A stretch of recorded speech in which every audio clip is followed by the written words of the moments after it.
नमस्कार दोस्तों, स्वागत है आप सभी का अपने YouTube चैनल पे। दोस्तों, पिछले वीडियो में हम हाई कोर्ट के संबंध में बात कर रहे थे, उसी के संबंध में आज आगे बढ़ते हुए देखते हैं अनुच्छेद नंबर 222। इस अनुच्छेद में क्या कहा गया है? तो इस अनुच्छेद में कहा गया है कि न्यायाधीशों का स्थानांतरण किस प्रकार से होता है।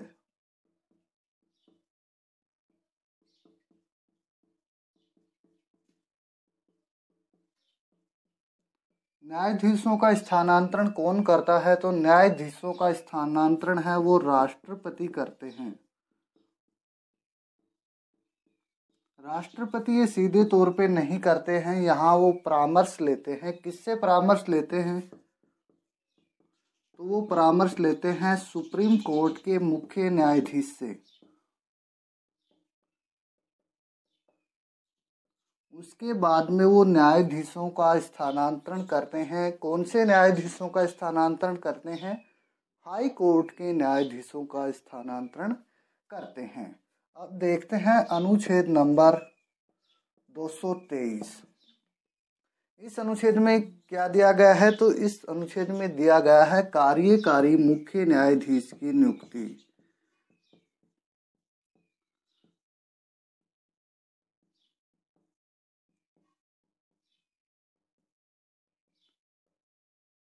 कार्यकारी मुख्य न्यायाधीश की नियुक्ति है वो दो परिस्थितियों में की जाती है। वो परिस्थितियां कौन कौन सी हैं? नंबर 1, पद रिक्त हो जाए या फिर वो अनुपस्थित हो। आपको पता ही है पद रिक्त कौन सी परिस्थितियों में होता है। या तो वो पद से हटा दिए जाएं, त्याग पत्र दे दें, या उनकी मृत्यु हो जाए। अनुपस्थित बाहर कहीं चले जाएं या फिर बीमारी की वजह से नहीं आ पा रहे हों, तो इन स्थितियों में क्या की जाती है? कार्यकारी मुख्य न्यायाधीश की नियुक्ति कौन करते हैं? राष्ट्रपति करते हैं। लेकिन यहाँ परामर्श की आवश्यकता नहीं होती है। राष्ट्रपति है वो सीधे तौर पे ही कार्यकारी मुख्य न्यायाधीश की नियुक्ति कर देते हैं। अब देखते हैं अनुच्छेद नंबर 224।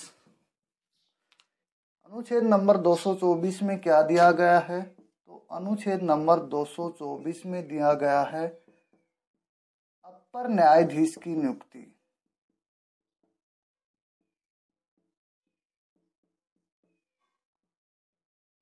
अपर न्यायाधीश की नियुक्ति कौन करते हैं? तो यहाँ राष्ट्रपति करते हैं। किस वजह से करते हैं अपर न्यायाधीश की नियुक्ति?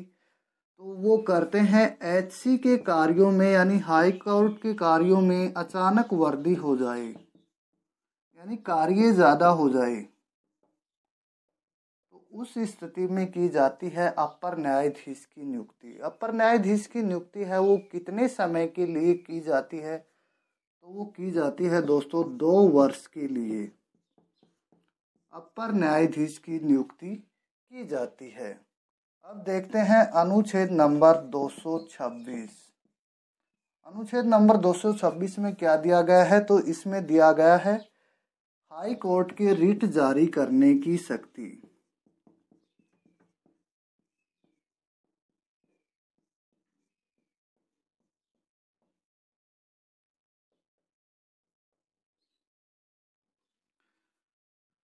हाई कोर्ट है वो मूल अधिकारों के संबंध में अनुच्छेद नंबर 226 के तहत रिट जारी करता है।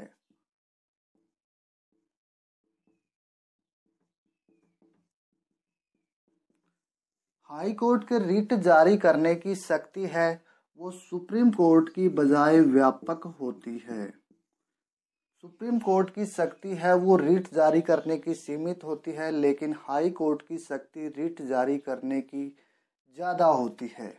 ऐसा कहा गया है अनुच्छेद नंबर 226 में। अब देखते हैं हाई कोर्ट के बारे में विशेष तथ्य। तो देखते हैं नंबर 1, हाई कोर्ट की प्रथम महिला जज। कौन थी? तो वो थी दोस्तों अन्ना चेंडी। अन्ना चेंडी कौन से हाई कोर्ट में पहली महिला जज बनी? तो ये बनी केरल हाई कोर्ट में। हाई कोर्ट की प्रथम महिला मुख्य न्यायाधीश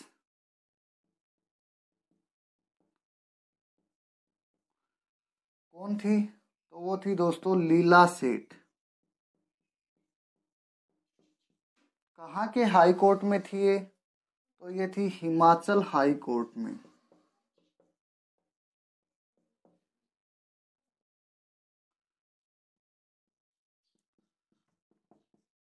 सबसे अधिक एचसी में जज कौन से न्यायालय में है? तो वो है इलाहाबाद। एचसी में कितने हैं? 160। सबसे अधिक क्षेत्राधिकार वाला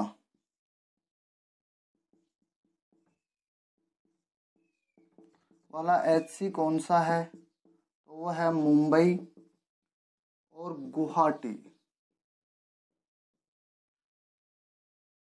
कितना क्षेत्राधिकार है इनका? तो इनका है 4 राज्यों पे।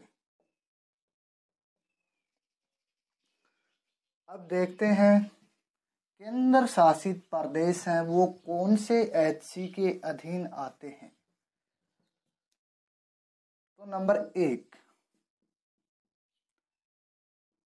दिल्ली केंद्र शासित प्रदेश है, वो किस एचसी के अधीन आता है? तो वो दिल्ली का स्वयं का अपना एचसी है। दिल्ली एचसी की स्थापना कब हुई? 1966 के अंदर हुई। दूसरा केंद्र शासित प्रदेश देखते हैं अंडमान निकोबार। कौन से एचसी के अधीन आता है ये? तो ये आता है दोस्तों कोलकाता एचसी के अधीन। देखते हैं नंबर 3 लक्षद्वीप कौन से एचसी के अधीन आता है? तो ये आता है केरल एचसी के अधीन। नंबर 4 चंडीगढ़। चंडीगढ़ कौन से एचसी के अधीन आता है? तो ये आता है पंजाब व हरियाणा एचसी के अधीन।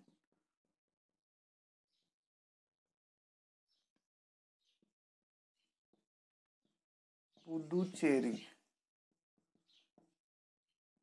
चेन्नई के अधीन।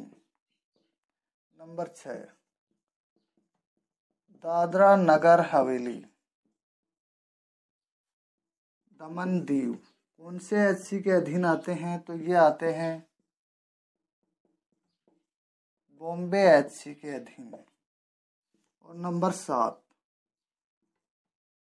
जम्मू कश्मीर और लद्दाख इन दोनों का एक संयुक्त होगा, उसकी स्थापना अभी तक नहीं की गई है। तो ये था दोस्तों केंद्र शासित प्रदेश जो कि कौन से एचसी के अधीन आते हैं उनके बारे में जानकारी। अब देखते हैं स्पेशल राजस्थान के संबंध में।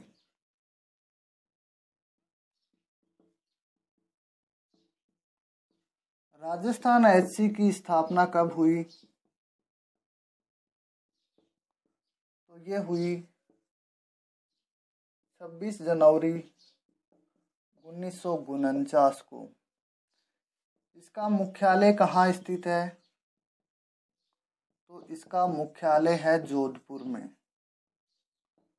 दोस्तों इसकी एक खंडपीठ भी है, वो खंडपीठ कहाँ स्थित है? वो है जयपुर में। उसे 1958 में एक बार बंद कर दिया गया था। कौन सी खंडपीठ को? जयपुर वाली खंडपीठ को। लेकिन 1977 में वापस स्टार्ट कर दिया गया।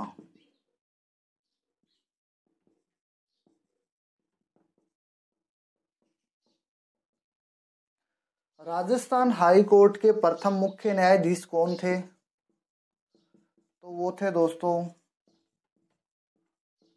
कमलकांत वर्मा। और वर्तमान समय में कौन है? तो वर्तमान समय में है इंद्रजीत मोहंती।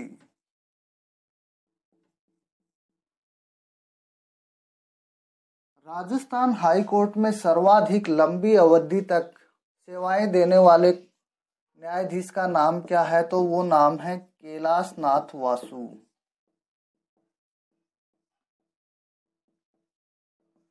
कैलाश नाथ वासु ने राजस्थान हाई कोर्ट में सबसे लंबी अवधि तक अपनी सेवाएं दी। तो दोस्तों ये वीडियो आपको कैसा लगा कमेंट बॉक्स में कमेंट करके ज़रूर बताएं एवं चैनल को शेयर और सब्सक्राइब करना